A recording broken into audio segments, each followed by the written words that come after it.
discovered did some underprivileged people wrong. Read all about it. Fitzsimmons shouted, and Gibbons popped some Ritalin. Now the podcast can begin. Sunday Papers Podcast.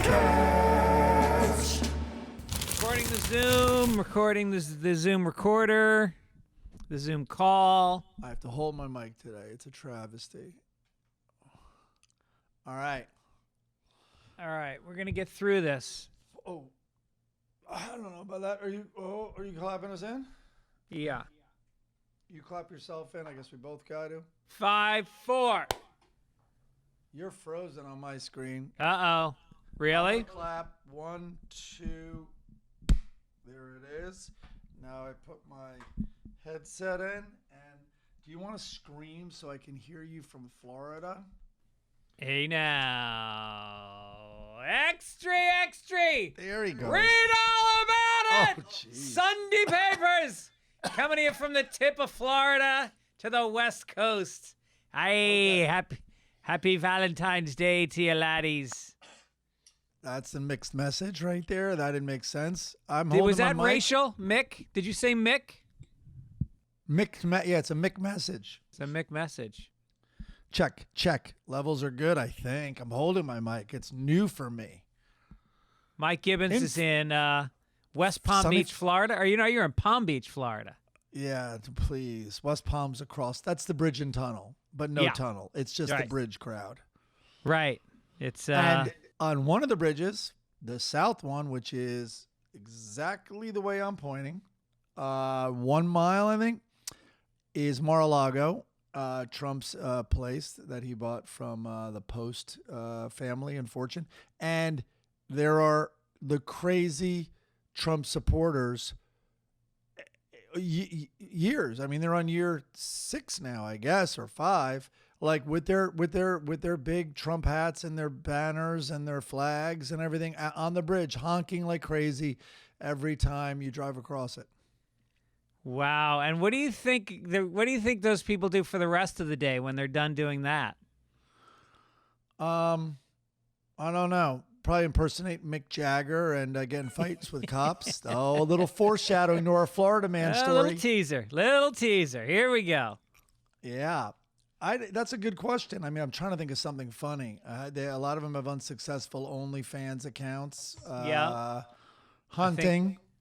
I think there's a lot of hunting. I think there's sunglass shopping because you got to find that right pair. It's got to go around your head and then on top of your MAGA hat. It goes on the outside of the MAGA hat behind the ears. Yeah. I think some of them mix it up and like night drink occasionally. Sure. As opposed to day drinking every day. Yeah. All right. Yeah, I don't know.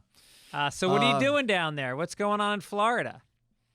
As you know, I had to try to figure out my handicap, and I went out and played golf this morning in a very competitive situation at an incredibly restrictive club, and so anyway, like about 100 guys, supposedly, and you're in foursomes, and it's $20 a head.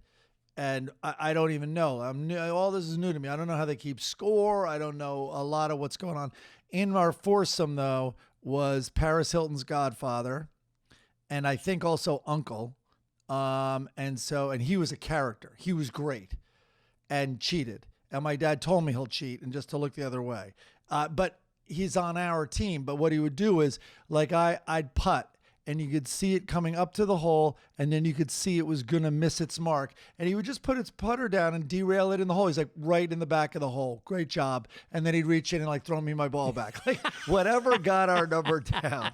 Little corners he'd cut. But that's a big corner. That's a stroke. I mean, that's no small thing. But that's what Malloy's whole theory on all these guys is that they cheat in real life. How are they not going to cheat in golf?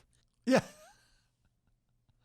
They cheat on their wives, they cheat in business, they cheat on their taxes, and then they're going to play an honest round of golf? Right. So my dad and these two guys started talking about a guy they saw on the next fairway. And this is an interesting one for our group because of Mikey Fitz. So also there was definitely an urgency, like let's keep up. And at one point, like Paris Hilton's uncle's like, let's keep up. I can't have a letter written about me again. Like, they'll probably suspend me. I didn't realize how serious golfers are about keeping up with the group in front of you. Oh, and yeah. Not playing slow. Like, they get letters, they get reported all the time. Wow. So they started talking about this guy, and they're like, look, they left him behind. Like, they don't even want to be with him. And I bet they might even be taking pictures to show that they even went ahead so they don't get tagged. But it was this guy, and he is known in the club as the slowest golfer. Yeah. And he looks down on it.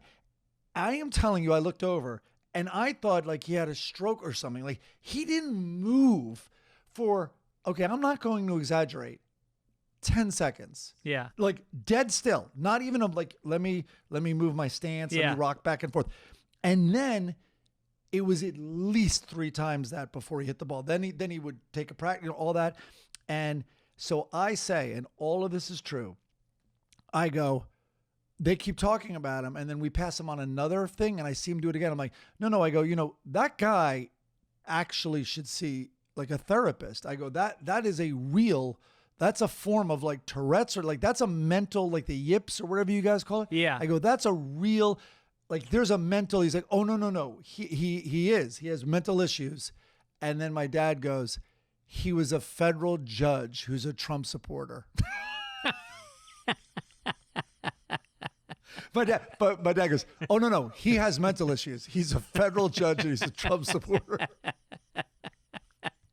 Imagine that guy being your judge. Yeah, right. He's having a meltdown over a golf ball. Jesus.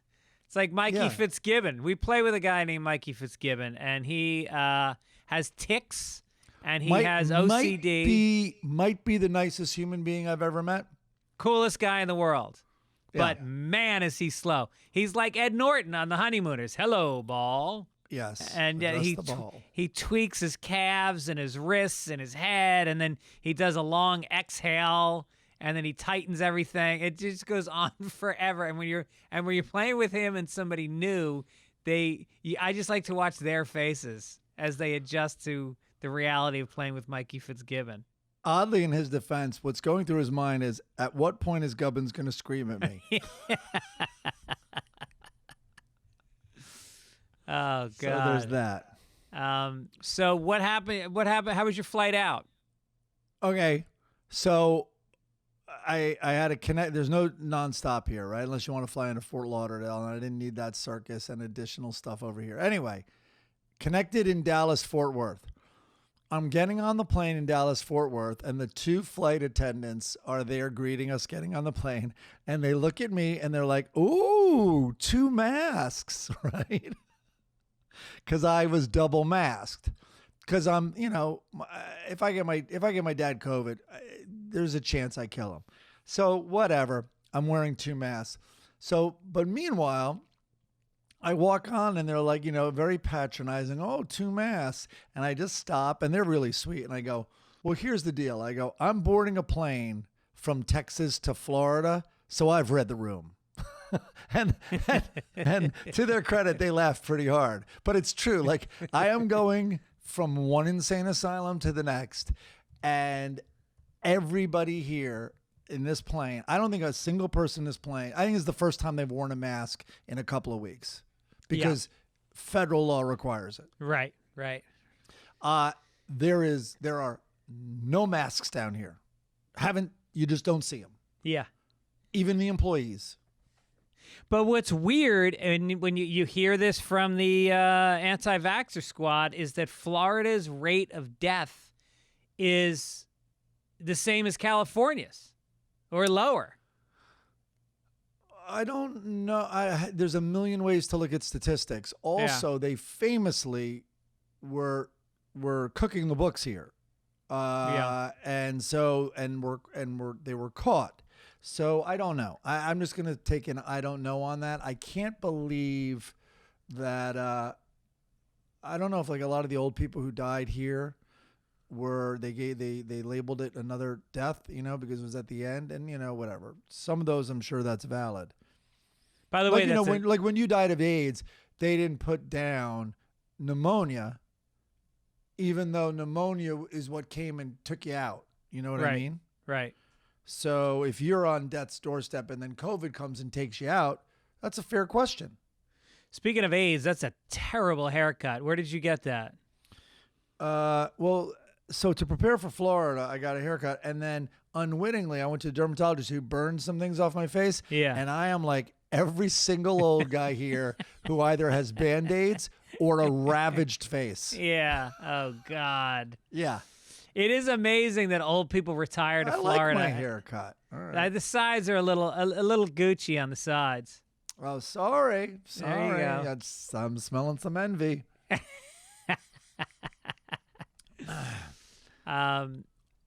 What else? We went and saw Jackass after the show last weekend. Oh, my God. Oh, was that fun? Your wife, by the way, I always knew she was a great laugher. She has a real boisterous laugh. Yeah. That's one thing we learned in that movie theater is who had the giant, like, we were laughing so hard. Well, I was sitting between you and Malloy, and you guys are both great laughers, but Malloy's laugh is like, it's like he's peeing his pants. Yeah. He completely physically loses it. I'm not a great laugher. I often laugh silently, listening with my mouth open, especially when it's really funny, but it was so juvenile. It was incredible. I mean, I don't want to, no spoilers, but there is a lot of dick in it. If you are uncomfortable with penises up close, then you may want to go see. Oh, now wait, isn't this our family-friendly show? Oh yeah, have we been clean?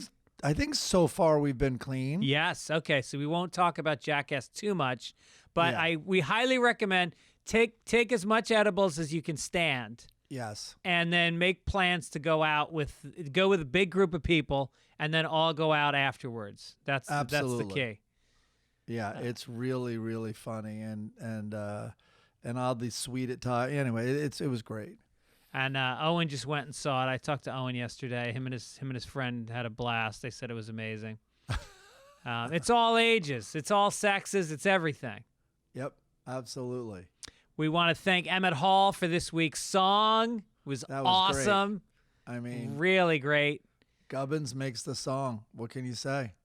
We're coming into the home stretch with the songs. As I said, we have to discontinue playing original songs because of the copyright infringement issue, but we've got about 4 or 5. If you have one that's almost done, finish it up and send it in. We will play any of the last songs before we say goodbye, and we choose an official song for the show. That's the plan, huh?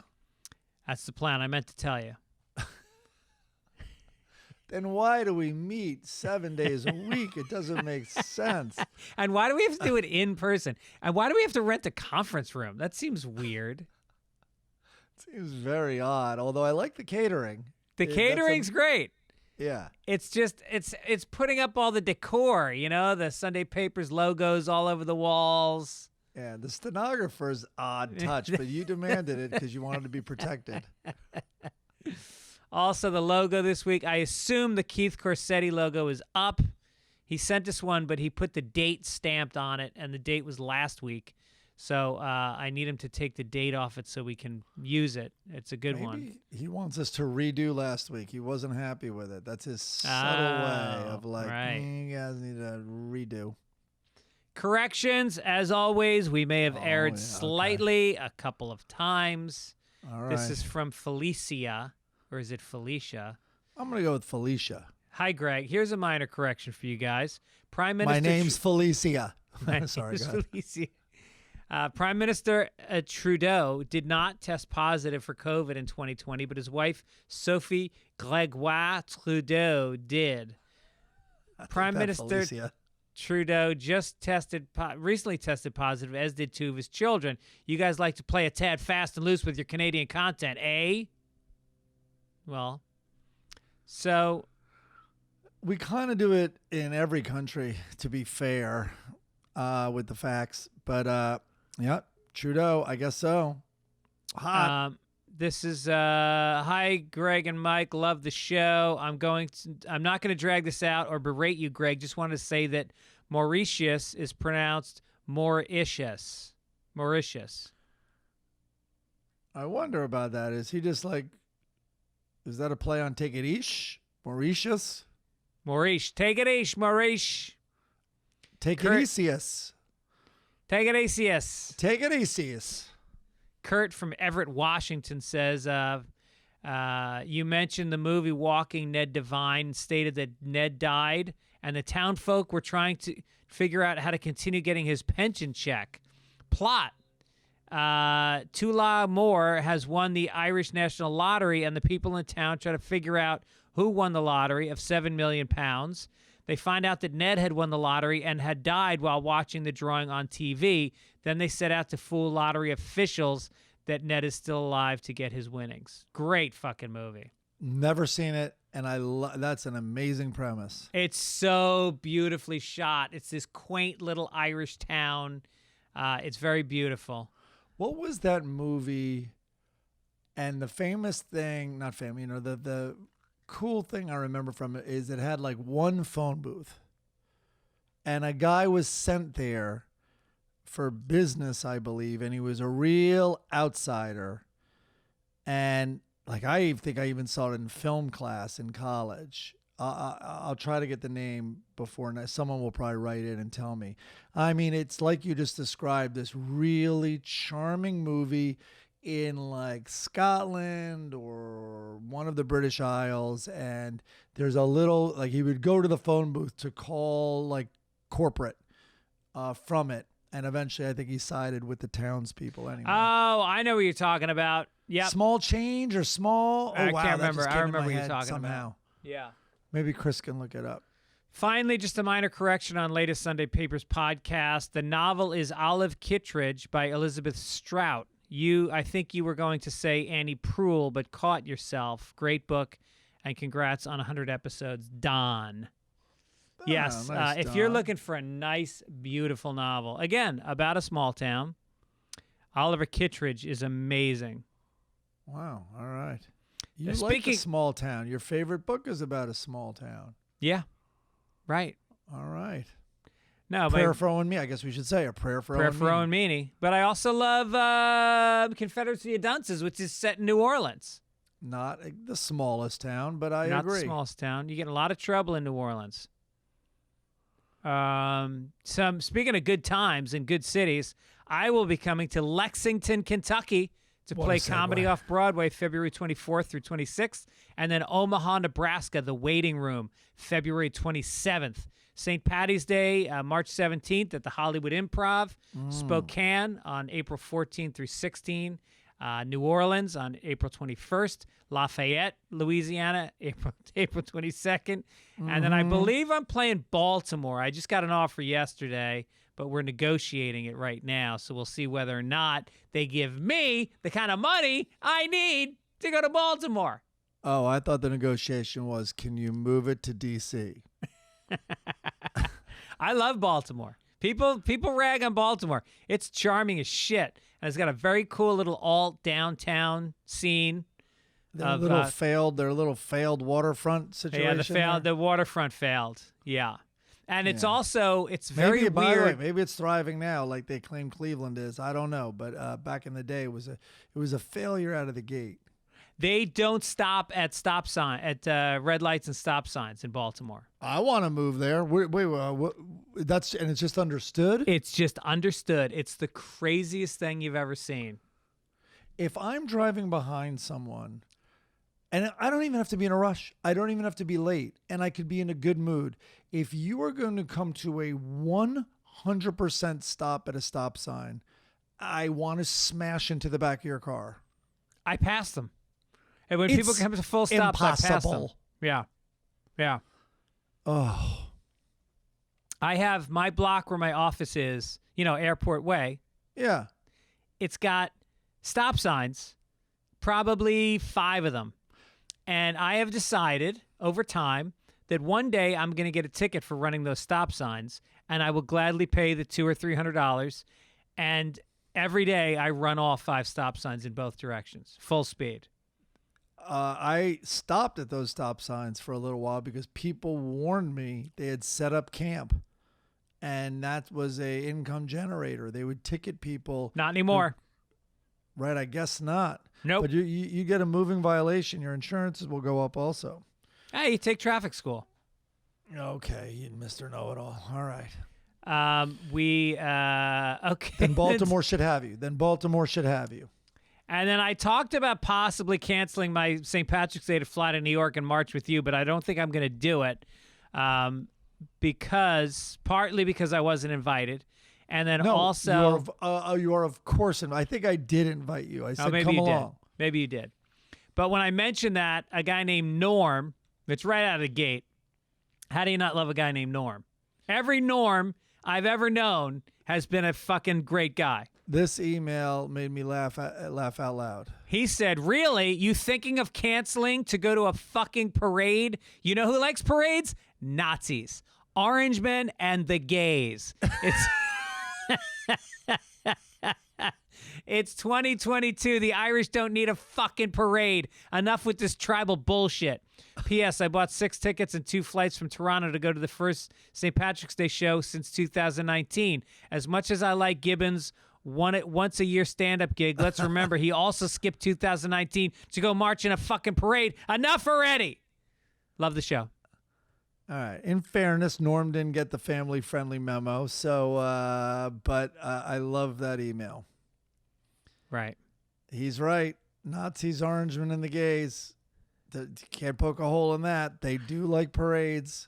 There's a comedian named Steve Sweeney in Boston, and he was talking about how at the St. Patrick's Day parade in Boston, they weren't allowing the gays to march, and the gays were protesting, and there was a whole discussion. He goes, "Why can't we just compromise?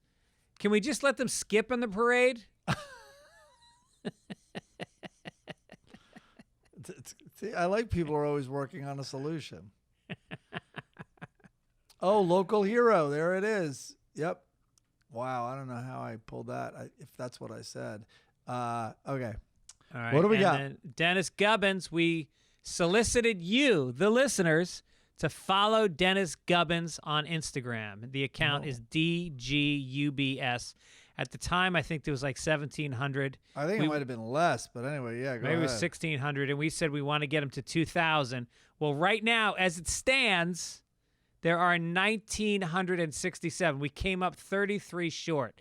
So, look, we're not going to promise you a good Instagram account. That is by no means our intention here. This is Dennis Gibbons. He is way too busy on online QAnon, holding down the vote. To participate in putting up good posts on Instagram. But follow him just so we can see if we get it to 1,700. DGUBS. Yeah, and you'll miss some of his jokes. Like when there's daylight savings, he's like, seriously, exclamation point. Doesn't it feel like 7:29 at least right now? But there's no timestamp. You need a timestamp on Instagram for that joke to work. Well, he promotes a lot of his local stand-up dates. And Dennis doesn't do a lot of stand-up, but he does a show like, I think, every other week at the West Side Comedy Theater. And he's very funny, and he'll be on the St. Patrick's Day show. All right, it's worth pointing out another one. Is it just me, or does it feel like 10:34 right now?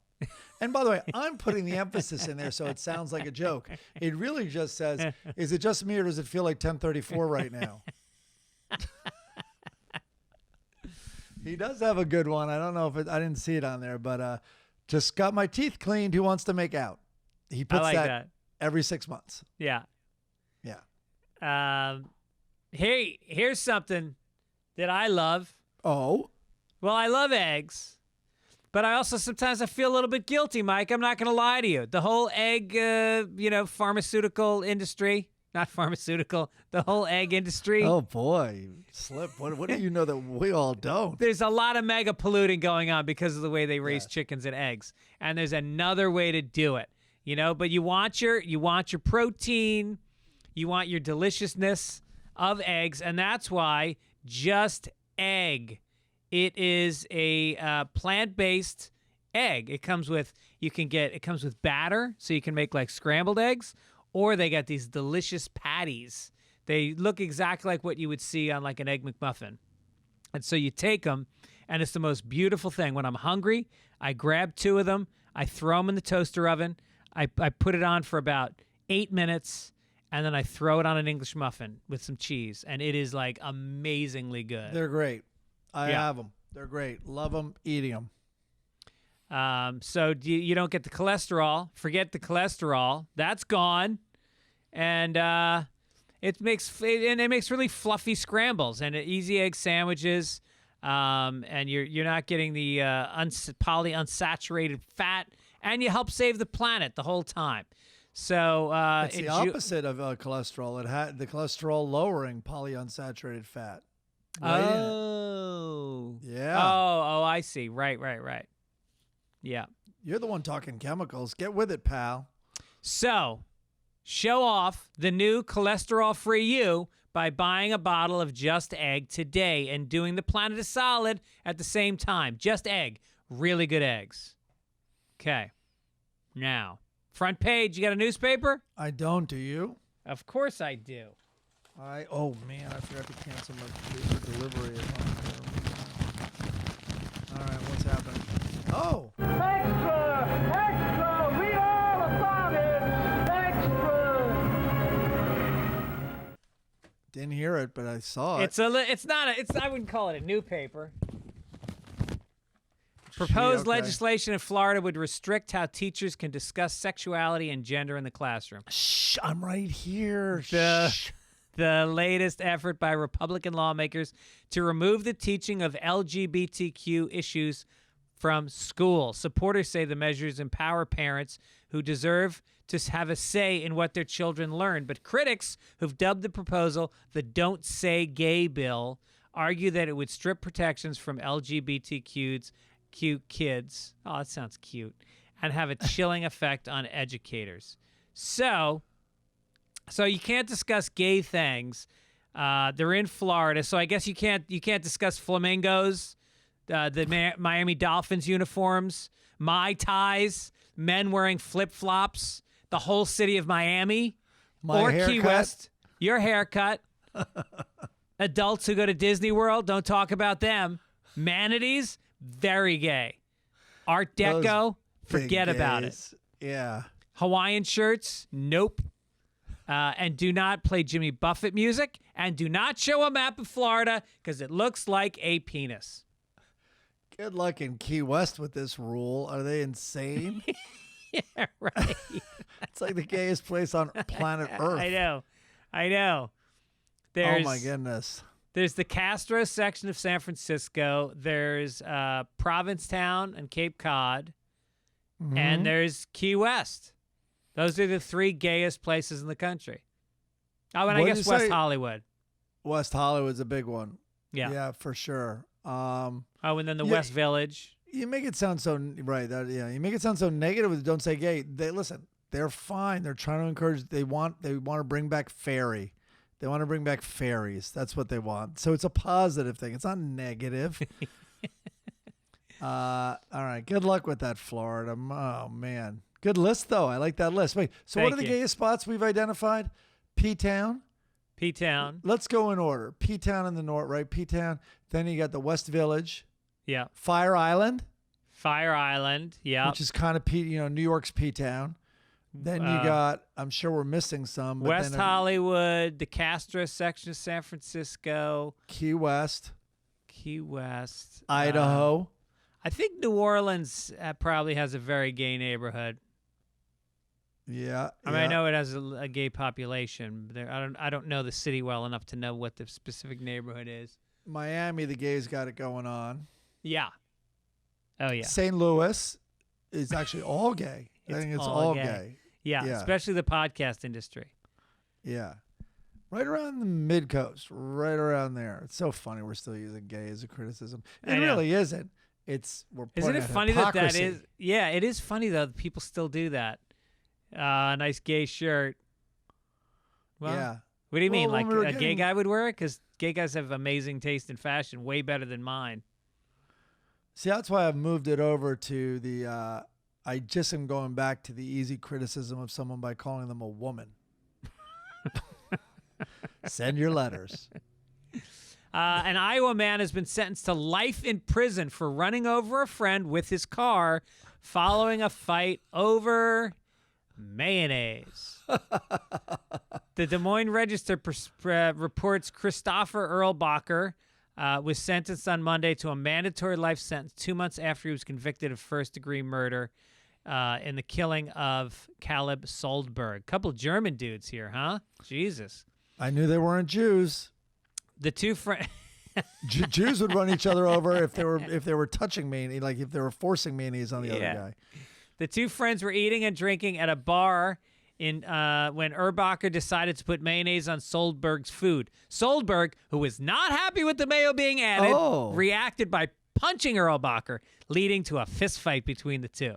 I didn't read the story, so it is about getting mayonnaise. Yep. I thought it was about being deprived of mayo. No. Oh, Later that wow. night, after making threats to hurt Soldberg and others, Erlbacher spotted the victim outside a nearby cafe and ran him down with his truck. Erlbacher's first blow to Soldberg did not kill him. He can be heard screaming for his brother. Rather than just leave, Erlbacher went down the street, turned around, and came back to strike Soldberg a second time. To be sure he had completed the job, Erlbacher drove his truck up and over Soldberg one last time. Man, hold the fucking mayo. They might be Jews, by the way. I'm trying. Everything seems Jewish except the word truck. Yep.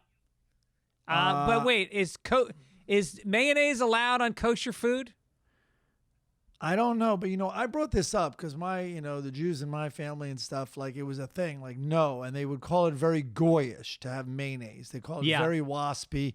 And then I remember famously in not Annie Hall, but Woody Allen movie where he was having an identity crisis and he decided to try Catholicism, and he came home and he took out Wonder Bread and he took out mayonnaise and the crucifix out of a paper bag. It was a sight gag. And mayonnaise was one of them, I think. I don't know. But then I've had a lot of Jews like, what are you talking about? We love mayonnaise. But I think it's from the deli mustard culture. You know what I mean? Well, Chris just wrote mayo is kosher. I guess he's on a lot of Jewish websites, so I guess he was able to look that up. Yeah, there you go. But so I don't know then. Do you think mayo is perhaps being used as a euphemism for something else here? Like MAGA? Like semen. I know this is a clean episode. Oh, sorry. But come on. Craig. Did I ever tell you about the time I almost ran a guy over? My kids won't admit they like mayo, by the way, my little Jews. And and I'm like, you're so wrong. It's crazy. I go, give me, when you put the mayo, like even put a little on that grilled cheese even or whatever it is, when it gets warm, when it's mixed in a burger and then it even gets a little warm, love it. Egg salad, chicken salad. You kidding me? How do you have tuna without mayo? I don't get that at all. How do you have a dry-ass turkey sandwich without smothering it in mayonnaise? What did you ask? I cut you off. Did I ever tell the story about I was in a bar once and I was pretty young. I was probably about 17, and we came out of the bar and my friend had gotten into a fight with this guy in the bar. Mm-hmm. And the guy in the bar was in there and and this is at like 2 o'clock in the morning. And the guy had, to tell you the kind of bar it was, he had like his 7-year-old daughter with him and his girlfriend. And he was like dancing on the dance floor with his 7-year-old daughter. And then while he was doing it, my friend hit on his girlfriend, not knowing that it was the guy's girlfriend. He was just went up and started talking to her. The guy snapped, and they had a fight, and it was short-lived. And then we went outside, and we got in the car to leave. And then the guy came out, and he saw us, and I was driving my mom. My mom had a 1983 Buick Riviera V8. It was fast. Name dropper. With those long-ass doors. And so the side window was open, and my brother was sitting in the passenger seat, and my buddy who'd gotten into the fight was in the back seat. And he saw us, and he came over to the car, and he started talking shit to my buddy again. And so I said, why don't you go back inside and dance with your daughter, you fucking sicko? And then he dove into the car. And so he was halfway in the car, and so I just gunned it, like tires squeal, take off, and as we're going, my brother is kneeing him in the face. He's got him by the hair, and he's kneeing him in the face. I'm punching him in the top of the head. I'm flooring it. His legs are kicking, and then like on 3, we just like throw the guy out the window. I'm probably going about 25 miles an hour at this point, and I look in the rearview mirror, and I just see just the guy rolling on the pavement. And Now, yeah. I was a little worked up, as I get. Sometimes I lose my mind. Uh-huh. And I turned the car around to try to run him over, and I gunned it at him, and he dove out of the way, and then he disappeared. And then I had to turn around because the bar was at a dead end. So I had to turn the car around and drive out. And as we drove out, he threw a brick into the middle of the windshield and crushed the windshield. And Wait, then is it? Should I'm kind of on his side. I probably shouldn't say that. And then he gets picked up by his buddy, and they start chasing us through this town. This is the next town over from us. And I'm driving, and I can barely see out the windshield. And my brother's screaming, my buddy's screaming, and we somehow lose them. And my friend goes, "Let me out of the fucking car." We weren't even home yet. And he was like, "Get me out of this fucking car. You're a lunatic." And so we let him out of the car. His side also, yeah. And then we went home and parked my mom's car in the driveway. And I said the next day, she goes, "What happened to my car last night?" And I was like, "What? What happened?" No, And she goes, "The windshield is smashed in." I was like, "That's weird." I go, "Somebody smashed the windshield?" So she listens to this. Is she just learning the truth now? Oh, she does. I forgot she listens to the podcast. Sorry, Ma. Sorry about that. All right. Is it because the guy had a daughter? That's why you saved this story for the family-friendly podcast? What? Oh my! That's the. All right. So if he didn't jump out of the way, you would have hit him probably. I think I would have hit him. Oh. Yeah. No, I used to have a real problem with rage. When I snapped, like I get the mayonnaise story. I totally get it. Once you decide to hurt somebody, like you keep going, like you can't stop yourself. Oh man! All right. If you did hit him, that would have been a different morning. Like, what happened to my car? What? What? Well, why? What's the matter with it? Well, there's a human leg in the grill. What? That's so weird. After I parked it right in front of the garage, someone must have run at it sideways and kneed your car. Did they throw beer bottles in the back of it also?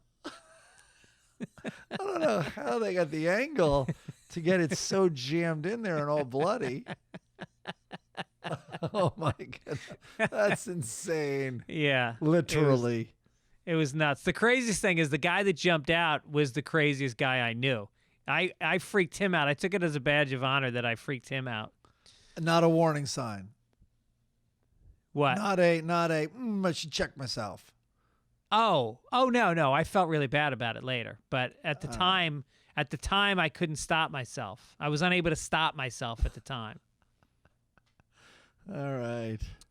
I didn't go back to that bar for a long time. And I used to work at the bar, too.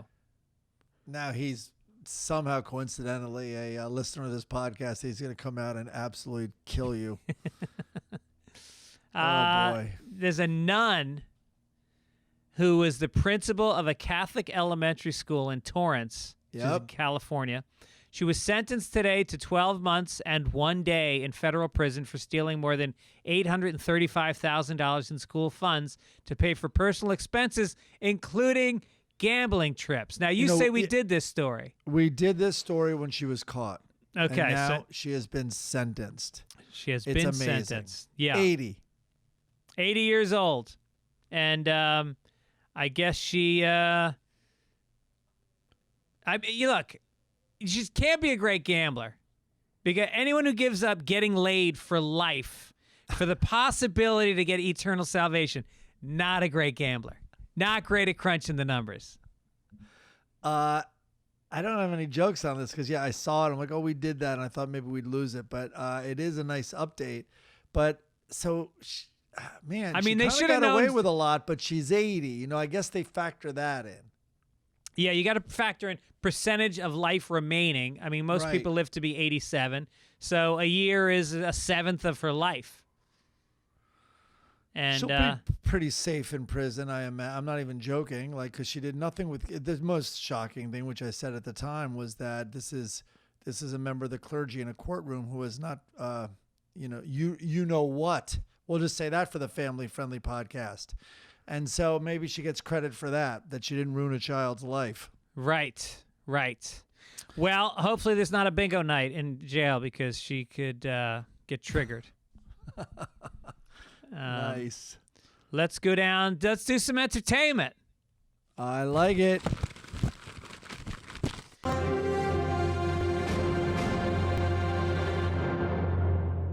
Licorice Pizza. Saw it. Thoughts?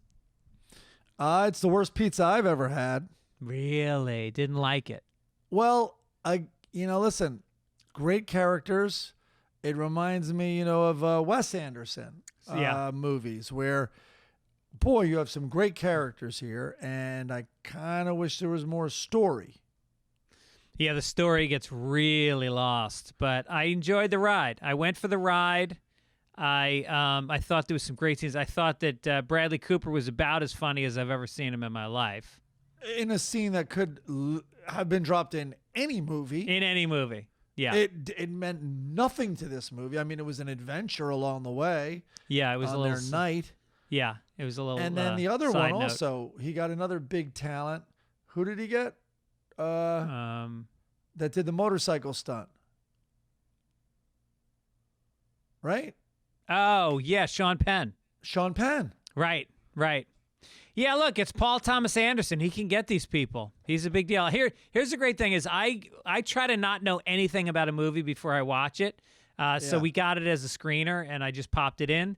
I didn't know Sean Penn was in it. I didn't know Bradley Cooper. I didn't know it was Philip Seymour Hoffman's son. Either did I, and I said it out loud when I saw it. I'm like, that guy looks, and I said it, and someone Really? goes, that is. Yeah. Oh, no and someone's shit. like, that is him. And I didn't know it was a Paul Thomas Anderson film. I knew nothing. You know what I said? What I did say at the time, I'm trying to say the word literally less, is that looks like Philip Seymour Hoffman and the kid from Almost Famous had a baby. Oh, right. And that's exactly what that kid looks like. And the girl from the band Haim was amazing. I don't think she's done much acting before. The kids were great. Yeah. They were great. No doubt about it. I'm not taking anything away from that. I Just just needed don't, more story. Yeah. Well, all right. Pretend I haven't seen it. What's it about? Exactly. Okay, that's your answer. Yeah. No, I know. That's my critique also. Okay, speaking of not knowing something going in at all, I'm on the plane and I saw that the movie Coda was nominated. Have you seen? It's nominated for a couple of Academy Awards, I think. No, I really want to see it though. Have you? Oh, you haven't seen it. I've not seen it. You don't have to. Oh. Where is it in this document? I thought I put it in here. I think you've been skewing very negative though, Mike. I don't totally trust you. You're going to turn into that guy that people don't listen to his opinions anymore. No, it's dawned on me because while I was watching Coda, I'm like, why am I so angry? And I had all these, mean jokes that came in my head. So it's about a deaf family of fishermen in Gloucester with one daughter who has her hearing. Which, by the way, is exactly Moshe Kasher's life. Really? Yeah. Both Everyone in parents his were deaf. family. Wow. Yeah. Is it just because of all the bad jokes he would tell at home? Oh, wow. No. I like Moshe. I actually like Moshe a lot. Moshe is very funny and smart. He's hilarious. Yeah. All right. So as I'm watching it, I'm like, because listen, it's one of those where I'm like, I think it was hard for critics to be honest about it because, but it is like an after school special like about this deaf girl and about the deaf family. And here's the thing, but she can sing.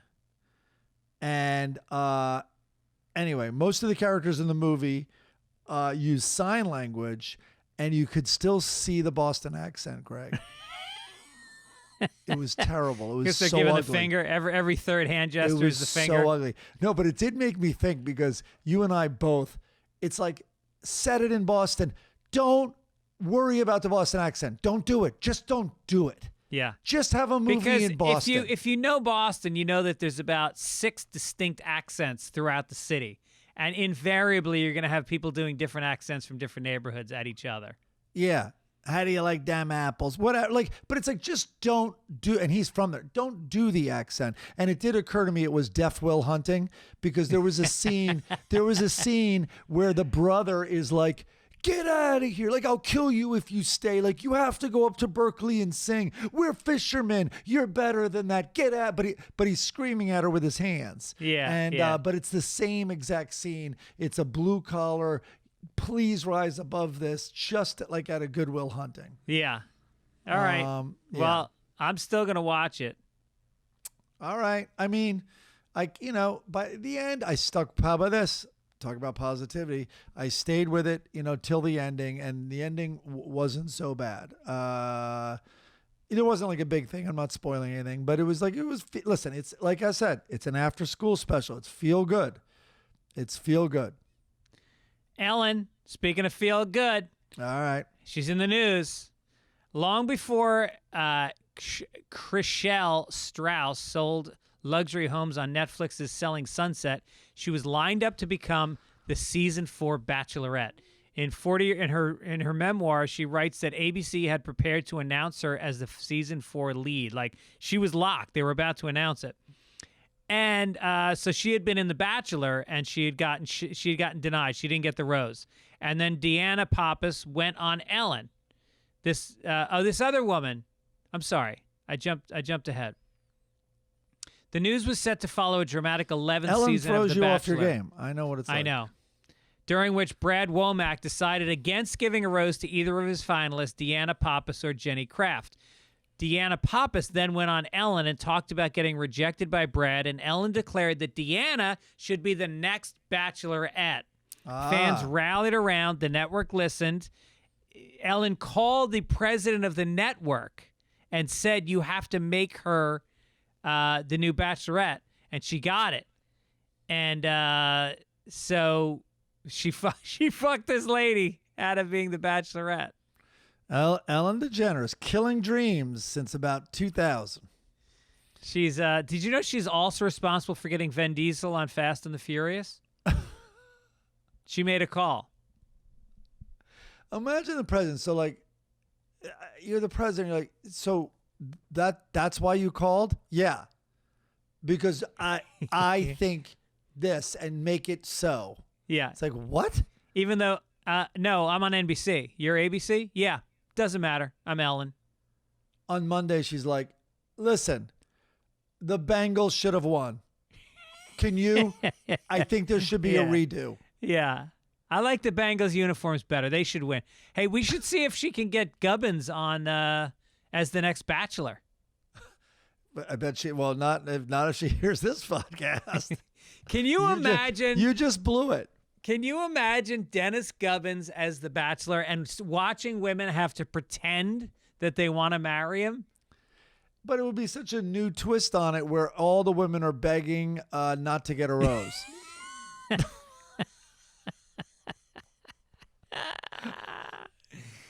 That would be here, hello, my lady. Here's your rose. Oh, crying, just hysterically crying. It's a total reverse where the crying women are still in the mansion and the psyched ones are in the limo going home, like just chugging champagne out of the bottle. They have a date night together. He's on gummies and he's just not talking the whole night. Girls who got the road, they're like, oh, I can't believe I got gubbed. I got gubbed.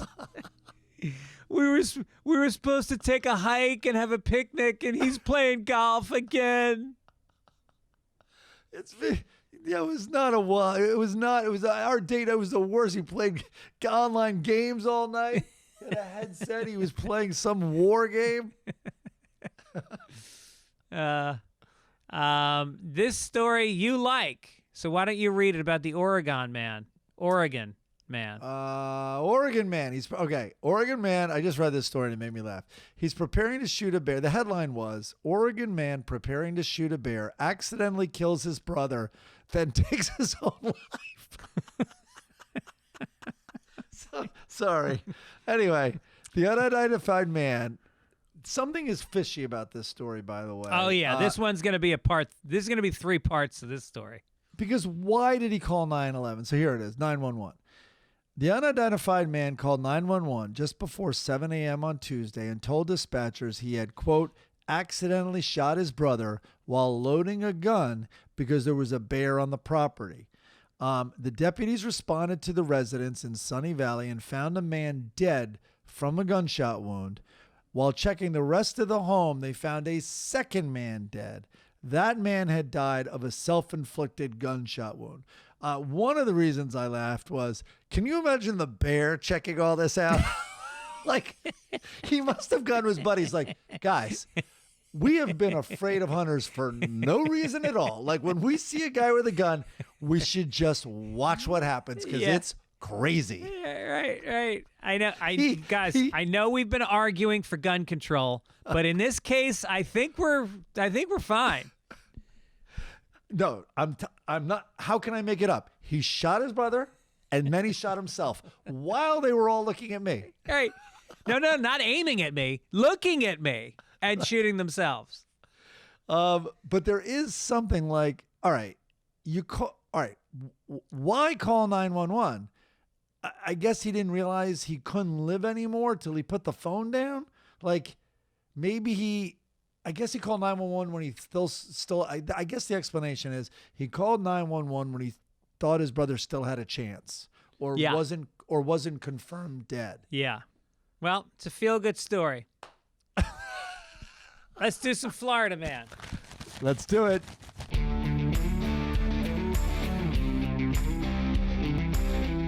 You are the Florida man this week, Mike Gibbons. The Florida man is going to read the Florida man. And I'll tell you what, if they did not arrest this guy, I would have been going down there to party.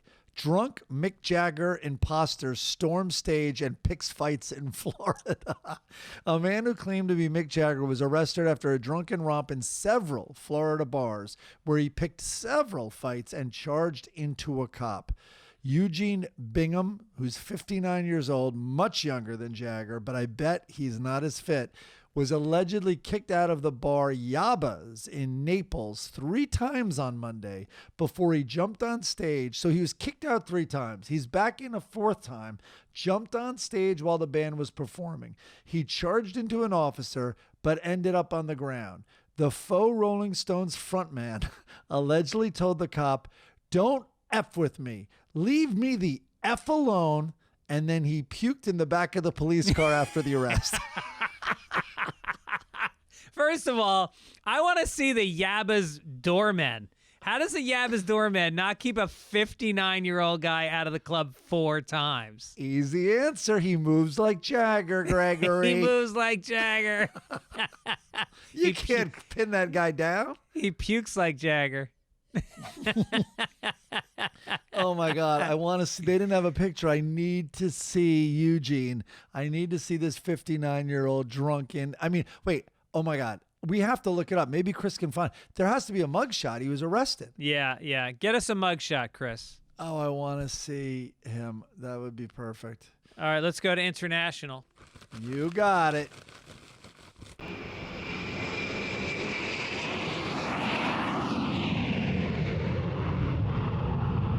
Were we going to go right to the Queen?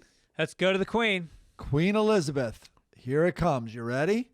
The health of Queen Elizabeth, who's 96, is being closely monitored. And so at first I'm like, that's a headline? I'm assuming that happens every day. It's being closely monitored amid fears that her son, Prince Charles, may have infected her with COVID-19 when they met on Tuesday.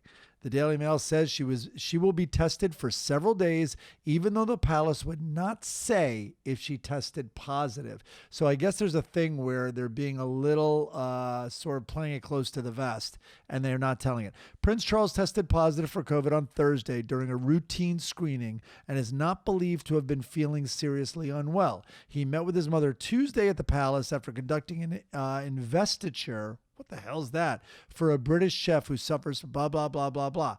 Anyway, the good news is she probably doesn't have it because mothers and sons don't hug or show any affection in England, especially in that house. Right. They're never closer than 6 feet. Hi, hello, son. Like, I don't even think he's probably at the doorway. Yeah. Yeah, they sit at the ends of these fucking tables that were made in the 11th century that are like 20 yards long. Yeah. Yeah. And then she could barely, maybe now she can barely say, wow, what color is your grandson? Yeah, that's what it is. It's not COVID. She's still just shaking. She's shaking from there being diversity in the palace. Where is that little bastard traitor? Where is she? Yeah. She with Oprah still, America's queen? Oh, my God. How long is this lady going to live? She's like my dog. 96 years old. Yeah. And going strong. When did her mom live until? I should know. I don't follow the royal family. I don't. I know her dad famously died right after the war. He was coughing blood in his hanky, right? And and that's why she was so young and had to take it. I'm so ignorant. Well, I'm sorry I'm this ignorant. He was already a widow, I think, wasn't he, when he died? But then King George, right, came after. Oh, he was King George. He was the stammerer. The stutterer, right? Stutterer, right. God, I apologize to everyone who knows this. I don't know history. That's number one. And I did not watch The Crown, and I did not watch any of the royal movies. Yeah, really. I watched the Royal Tenenbaums. Again, no story. All right. Let's do some sports. Let's do it. We're even, Pally. There it is.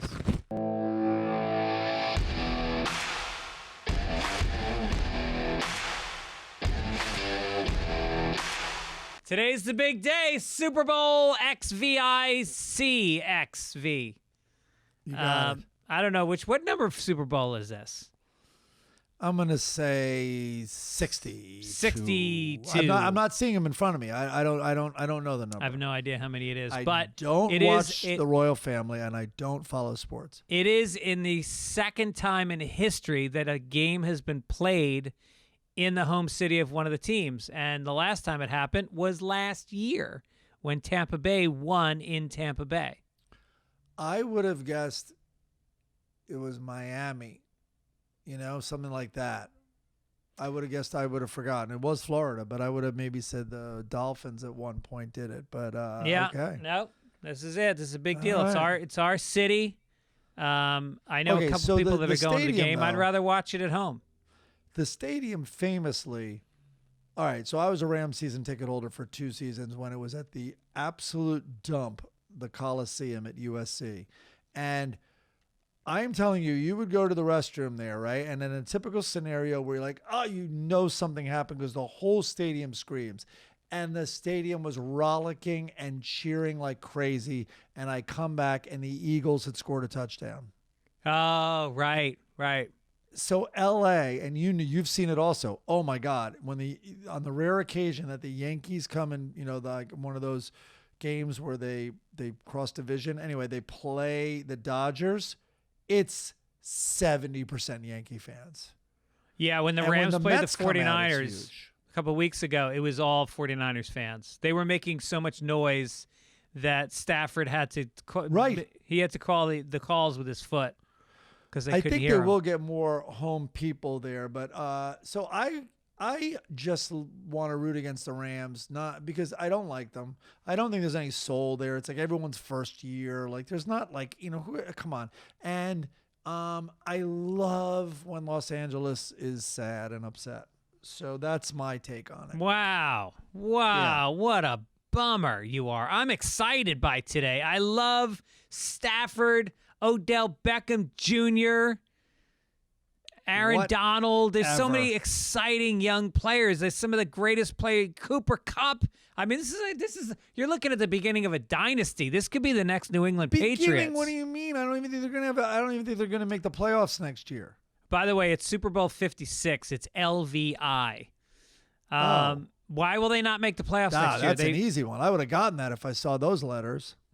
Why, you think they're going to lose players next year? No, yeah, aren't a lot of them, because it's like they're going to go. We drive sports people insane when we talk sports because we have no idea what we're talking about. Oh. But I think there's free agent stuff that happens when you're buying like proven veterans and stuff.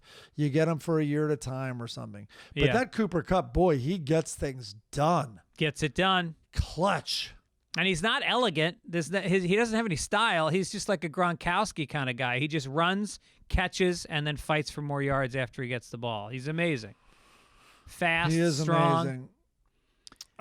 So, all right, right now it's Saturday, and the line is at 4 points. So we have a $50 bet. Right now we're even for the season after all our betting. Dead even. Amazing. Okay. Well, so this brings us to Drake. I got to give you 4 points. Drake. Obviously, it brings us to Drake. Drake turns to Bitcoin for $1 million Super Bowl bet. The rapper placed a series of bets worth $1.6 million, including $600,000 to back the Los Angeles Rams triumphing. Why am I? I don't like that word. I don't like that word, triumphing. How about it's alliteration? How about beating the Bengals? Yeah. He also wagered $500,000 each on Rams wide receiver Odell Beckham Jr. having over 0.5 anytime touchdown. I don't know why it said each and all that. Anyway, it must be Cooper Kupp and Odell Beckham. He must have I think there was something was cut out of there. Yeah. And and then his ticket showed over 62.5 receiving yards during the game. He's betting on him having the over on that bet. Drake's total payout could reach $2.9 million, according to the valuation of Bitcoin by online betting app Stake at the time his bets were placed.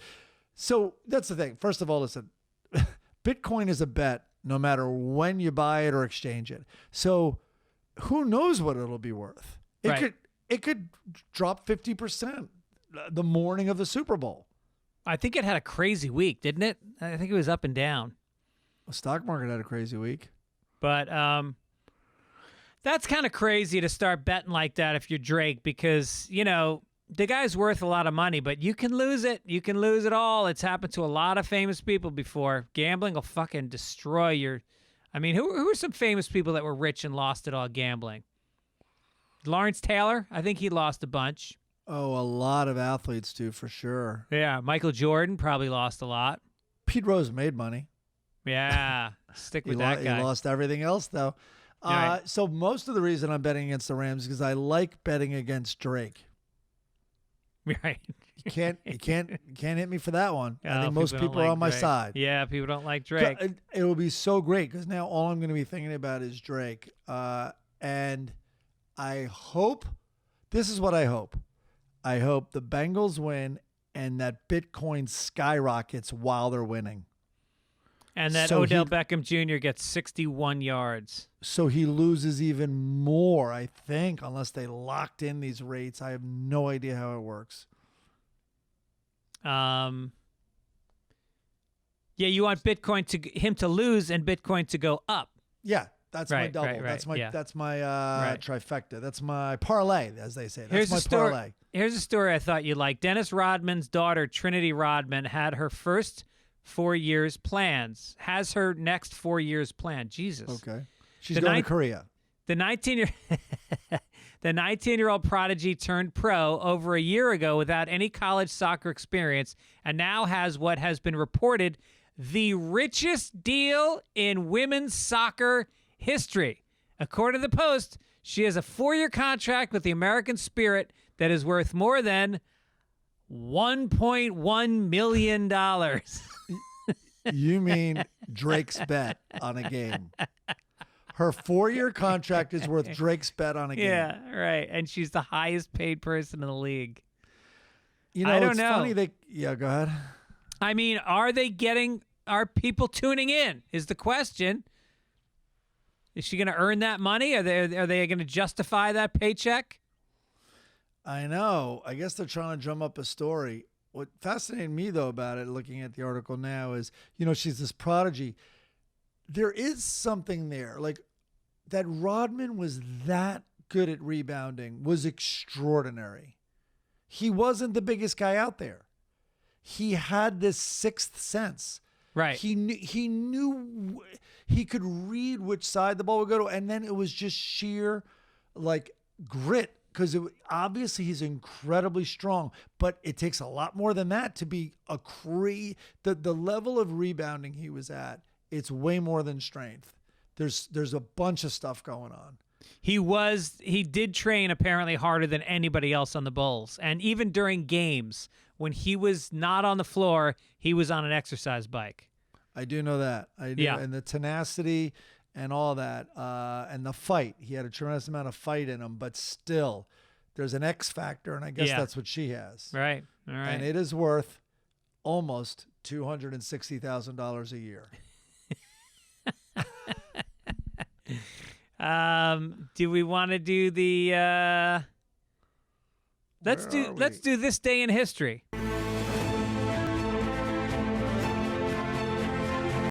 I like that. This day in history, 1945, February 13th. Oh, yeah. Happy Valentine's Day.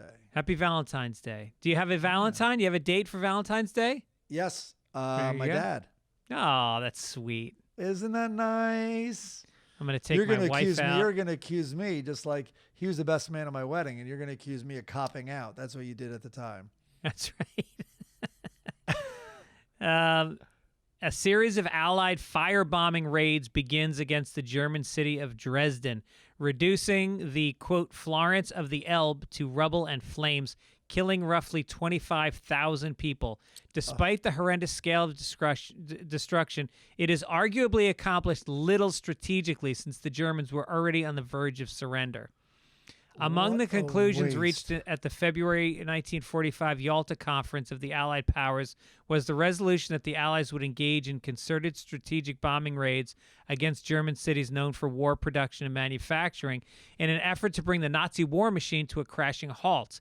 The tragic irony of the raid on Dresden, a medieval city renowned for its rich artistic and architectural treasures, is that during the war it had never been a site of war production or major industry.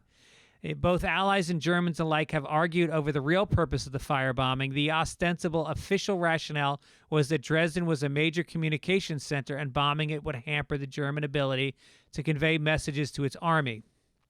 But the extent of the destruction was for many disproportionate to the stated strategic goal. Many believe that the attack was simply an attempt to punish the Germans and weaken their morale. It was Sherman's March. Yeah. It was you know what? We are going to run up the score right now like you have never seen, and we are going to we're going to shame you. It was We're almost like just obliterate you. It was almost like the Allies had thousands of tons of bombs, and the war was about to end, and they're like, look, we either drop these or we got to ship them and bring them all the way back home again. Let's fucking get rid of them. And we can't leave them here. If the Germans have taught us anything, there might be a third world war coming up. You got to see the pictures of Dresden after this bombing. It is literally like every single building is shattered right down to the structure. There's nothing but rubble. It's exactly like what Kubrick would order for his look, like he did in Full Metal Jacket. Like they're walking through smoking, burned out ruins. Yeah. It's funny. Is Dresden, does anyone go there? Like, is it worth, like, I don't know. Like, did they restore it? Anything? Well, have they done anything like... Oh, no, in the Germans, it was probably pristine about 3 months later. No, I think you're right. Yeah, it's just amazing that in wartime, when you just try to wrap your head around bombing a city of women and children. I mean, first of all, it kind of sucks being a guy because Why is it we're never on the list? How come the women and children get out? You know, whether it's a fucking boat or a bombing or like, why is it that it's okay to kill us? What did we do? Well, we made the list. It's called the draft. Yeah. Right. We were there. I'm playing golf in Florida. All righty. What are we doing? Let's do some letters to the editor.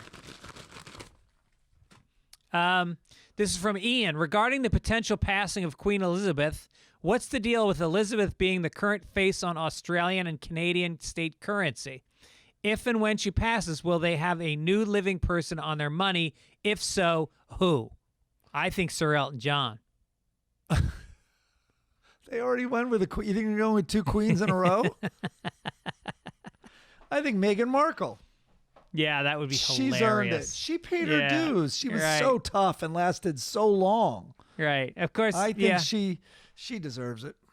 I wonder if they put a king instead of a queen on the money, if it'll suddenly be worth 30% more. That's right. I never thought about that. Yeah.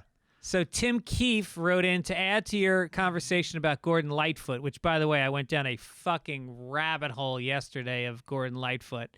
Oh, Sundown nice. Sundown is widely believed to be written about Kathy Smith, who served time for injecting John Belushi with his fatal speedball. I remember that when I read this letter. He is absolutely right, because Gordon Lightfoot, years before, that was hot and heavy with her. Wow. Did she go to jail for that? Oh, she served time. Yeah, served time for that's what he's saying there. Yeah. Wow. Yeah. He is something luckily, else. she didn't have good stuff when she was dating Gordon. By the way, he is considered, and I read this in a few sources, the greatest songwriter ever to come out of Canada. And you're talking about Neil Young. You're talking about Joni Mitchell. Joni Mitchell. You're talking about what's his name? The Leonard Cohen. Yeah. Did Gordon Lightfoot threaten to leave Spotify? Probably. Because all the Canadians seem to be doing it. No, there's others we're forgetting. I mean, the band, Robbie Robertson. And we're forgetting so many. Jeff Buckley. Oh, there's a disproportionate amount of also good comedians from Canada. Stand-up comedians? Yeah, I remember a lot hearing about. Is Howie Mandel from there? Yeah, there's a handful of Norm Canadian Macdonald, stand-up Howie comedians. Mandel. What's his name? You know, the goofy big guy. I'm forgetting his name. And then last week, is he from Canada? He passed away. I'm sorry, I'm getting a little tired. There are some good stand-up comedians from Canada, but I would not call it disproportionate. I would say the sketch comedians is probably disproportionate. Oh yeah, the whole second. I guess funny people. Oh, Jim I'd say there's a Carrey. disproportionate amount. They just dominated the Emmys with Schitt's Creek. Right. Harlan Williams is great. Yeah, that's what I was just trying to I was saying. Oh yeah, Jim Carrey, Tom Green. Here comes the list. But we should look that up. You'd be shocked how much good, especially their population is just, it's lower than you even, I know we all think it's low. It's even lower than you think. Yeah, right. And that's where I'm coming up with the disproportionate angle. All right. Well, next week I'll do a little homework. Yeah. All right. And then we got Trey McCoy says, Greg, you have to get Mike to tell the story about addressing his coworker that had a distinctive smell in the bathroom at his former job. No names needed. What is he talking about? All right. Can I talk? All right. Okay. I'll say, all right, whatever.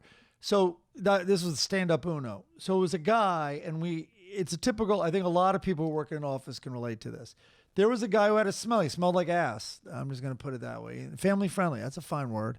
So kids, listen, this is not how you handle it if you're ever in an office with a guy that smells like ass. Someone noticed that his shoes, they would see him and they could tell that he wiped once, regardless if the job was done or not. And he would also stand up before they heard the toilet. So anyway, we all would call him the stand-up Uno. He was a segment producer, and I remember. Wait, wouldn't it be stand-up Deuce? Oh, because he would stand up when he would pee. No, it was just one wipe. Oh, got it. One wipe. Uno. So he was a segment producer. Now, a segment producer, for those who don't know, on a late night talk show and on any talk show, is the face of the show for the celebrity. They are the contact, the point person. They do a pre-interview with this person. They powwow with them. They go, as soon as they arrive on the show, they go into, you've dealt with a million of these people, Greg. They go into the guest room with the guest. They even walk over to hair and makeup with them with their like pad, asking questions. Has anything changed? Let's go over what we're going to talk about out there. So we would have these big stars come in, and yeah, all right. So anyway, this is on Craig Kilborn.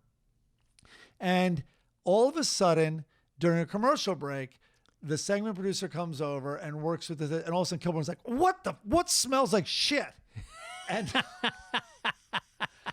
and was like, there's something that smells like shit out here. And he wouldn't let it go because Craig is also a very neat and like and a clean person.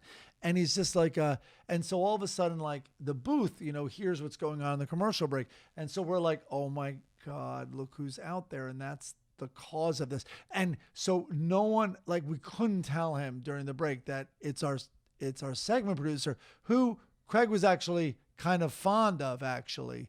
And so he was like, this is crazy. And he stopped it down and he literally had the director come out and goes, I want you to run the fans in the AC like on full blast.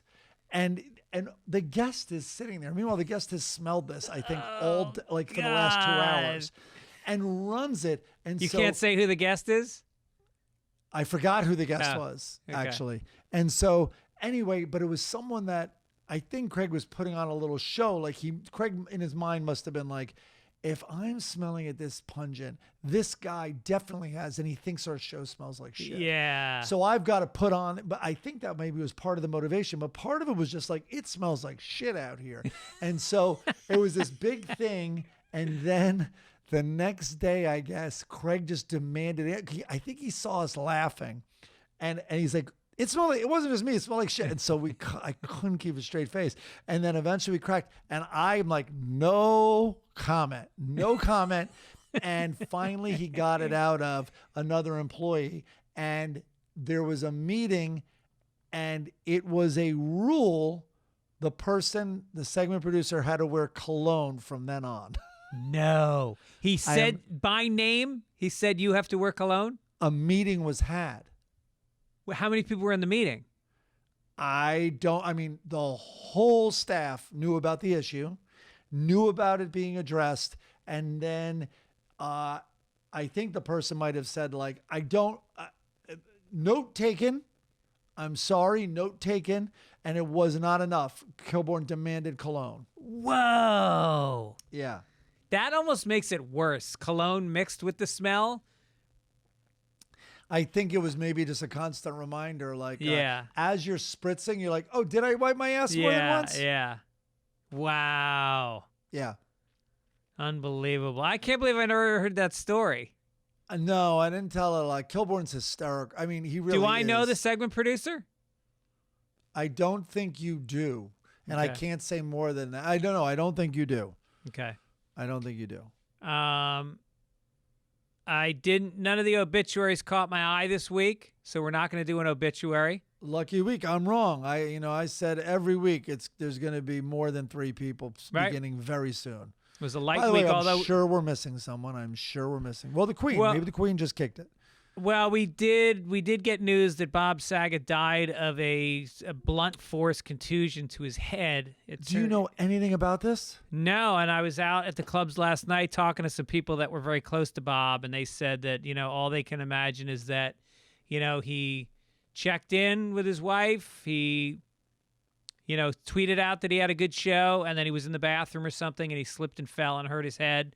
I was just laying down. I don't believe he was like under the covers. I think he was on top of the covers dressed in a peaceful pose. So it's possible that he hurt his head and was laying down till it passed. And then there was blood on the brain and his eyes, actually like the bones around his eyes were fractured. That's how hard he hit the ground or hit something with the back of his head. Oh my God. Yeah, there was like multiple fractures on his skull. Well, I did not hear that at all. The poor guy. Yeah. Oh man, it gets me scared. As we're getting of a certain age. That Natasha, Liam Neeson's wife, who died because she hit her head skiing. Skiing, right. And then, of course, our friend Tom O'Neill, who wrote the Manson book, laughs in our face and is like, it was like Jaws, like this was no motorboat accident. Like that was no ski accident. And we're like, what are you talking about? And I think Tom, by the way, this is all allegedly. What's not alleged is that Tom said it, is that he does not think her death was related to a fall in skiing. Really? Yeah. Huh. Now, we don't want to get a slander charge against Tom O'Neill for saying this. He said allegedly, he right? Thinks, and it's all. I said allegedly, and he said he it's his thinking, his opinion is it's not a, and we haven't said anything, so I think we're fine. Okay. But that it was not a ski accident. She did not hit her head on the slopes as the story was told. All right, let's do some Sunday funnies. She headbutted Bob Saget. So somebody sent in this fun. I forgot to write down who sent me this, but it was very cute. It is from. Do you recognize that cartoon?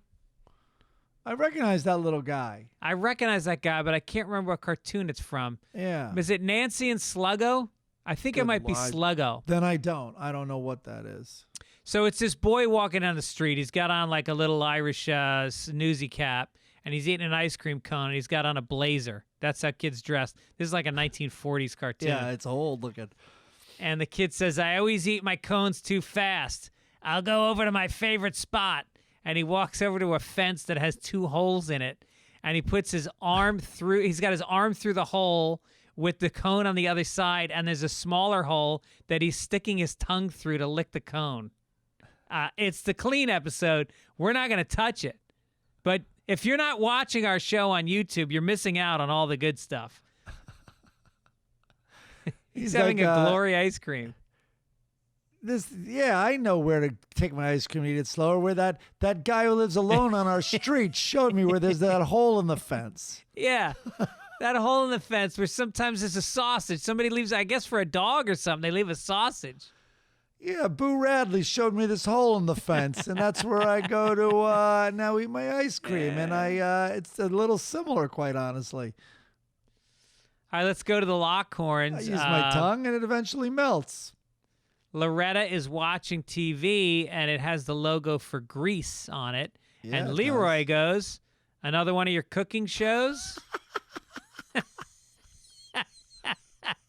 That's a long way to go. I mean, I guess they made the logo a little different, but it's close. Yeah. I like it. I like that one. And then there's Loretta is smiling with her friend and looking at a photo album. And Leroy's talking to his friend in the background, and he goes, Loretta and I had a destination wedding. Hell. Oh, he hates her. He fucking hates her. Here's one that isn't funny, but I thought it was interesting. Loretta and Leroy are at a party. It's the yellow one. Podcast, yeah. And she's got her arm around Leroy, and there's a woman who can only be described as somebody that Bill Maher would bring to an after party. Except she's white. Yeah. But she is buxom. Huge tits and little legs and big... Gregory, the children are listening. Oh, sorry. She's got the Lonnie Anderson hair. Yeah, she does. She looks like Lonnie Anderson. And Loretta says to the woman, he's not what any woman in her right mind would want, but he's mine. That must have been on Valentine's Day or something. Yeah, I think so. There is a little uppercut before the compliment, but yeah. And then there's Leroy and Loretta are talking to the shrink, and he says, Loretta expects me to understand every word she isn't saying. Let's do a little Andy Cap. Oh, haven't in a while. Andy's wife. What's Andy's wife's name on Andy Cap? Flo, right. So Flo is walking home. She's got 2 big bags of groceries. She's huffing and puffing and sweating. And a guy comes by from the other direction with his hands in his pockets and goes, "Hello, Flo. Where have you been? Out enjoying yourself?" And she walks into the house and says, "I'm home, Andy." Andy's sitting on the couch with a newspaper. He says, "Oh, pet, I don't like to see you struggling with so much heavy shopping. You should do it in 2 runs." And then the next frame is she's throwing a soup can at his head. Is there any? Why did they need the first frame? Sometimes cartoons do that. They give you like a cold open that has nothing to do with the rest of it. Ah, it's like Cheers. Okay. Yeah. And then Hager the Horrible. They've got Hager and his boys have got a big pole, and they're about to knock down the door of the castle. Another guy's got a ladder, and he's walking up in front of them. And Hager says, "We don't need a ladder, Lars. We're busting through the door." And then the princess climbs down, and he says, "The princess and I are eloping." And I just thought it was so sweet to see a woman in the 11th century having consensual sex with somebody. It was rare. Maybe Yeah. Almost never, maybe. Yeah. Yeah. Yeah, I think consensual sex is a rather new concept. Well, that's why they have to elope, to not be raped. And I think women fooled themselves into thinking they were into it, back hundreds of years ago. Or like it was their duty. I think that was a big part. It was their duty, certainly under the Holy Roman Empire. Yeah. All right, so here's the family circus I grabbed just seconds, actually almost while we started recording. And I'm so glad I did. What a gem. The dad is shaving, and the little crappy son is there with the orange hair looking up at him. And he goes to the dad, and he's pointing. "Wouldn't it be easier if you didn't cut yourself?" And that's it. If you're waiting for more than that, there's no more than that. There's no it's a layup. Couldn't it even have been like saying, "Wouldn't it be easier to just cut yourself?" Yeah. Just don't be bothered with cutting yourself, because the dad is he's bleeding. He's bleeding, and he's holding up a paper towel thing. I left that part out. It doesn't matter though. He's shaving and cutting himself. Wouldn't it be easier if you didn't cut yourself? It would also be easier if you gave your kids away. That would be easier. It would also be easier if you took the razor out of the blade and just went after Jeffy with it. That should be the second frame. Just Jeffy, his jugular pumping blood onto the tiles.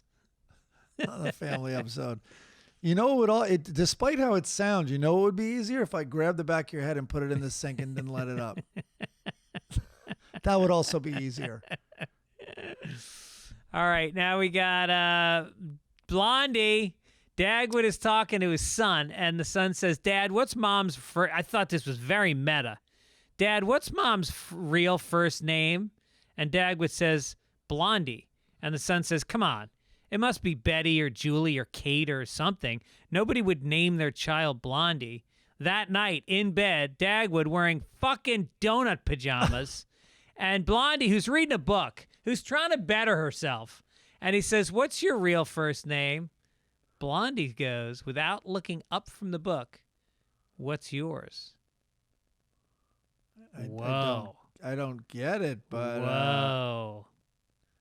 I like the mysteries preserved for you, though. You never found out what it is. I think it's an existential moment. This is like a David Lynch scene, They it's don't like, know each other. They just learn they know nothing about each other. Exactly. It's like at the end of raising adult children and being alone in a bed together, you've accomplished everything you set to do as parents, as humans. He's bottomed out at his job, and now who are you? It's like that David Byrne song.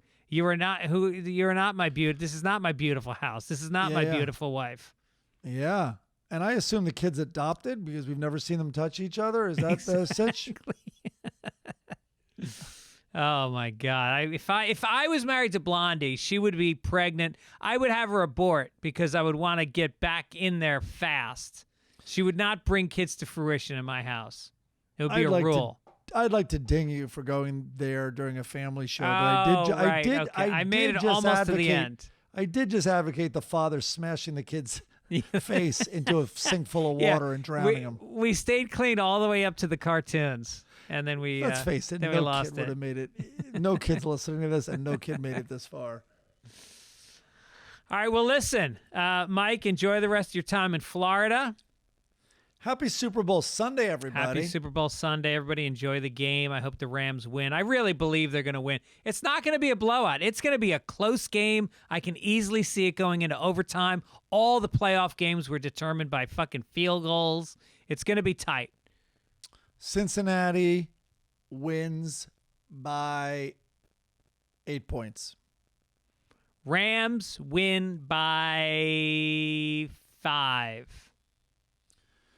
You got so burned on that 3.5 point spread. I know. That 2 sucks. weeks ago. That sucks. Yeah, so they've made it a nice round 4. Although we'll play with it. Our running bet is we'll play with whatever the spread is at halftime. Kickoff.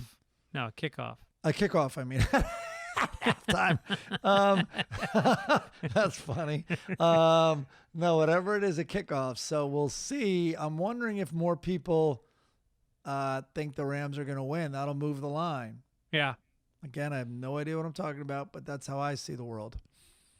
All right, well, enjoy Florida. Say hi to your dad. Give him my best. I will, definitely. I will. He knows I'm in here. I try to block the sound. If you can look at the bottom of the door, I put a rug. I put a rug at the bottom of the door to block all the sound. All right. Here's me talking about the gays and everything. All right. Our thanks, as always, to Key and Chris and Beth at Midcoast Media for doing a fine job, and we'll see you guys next week. Take it easiest.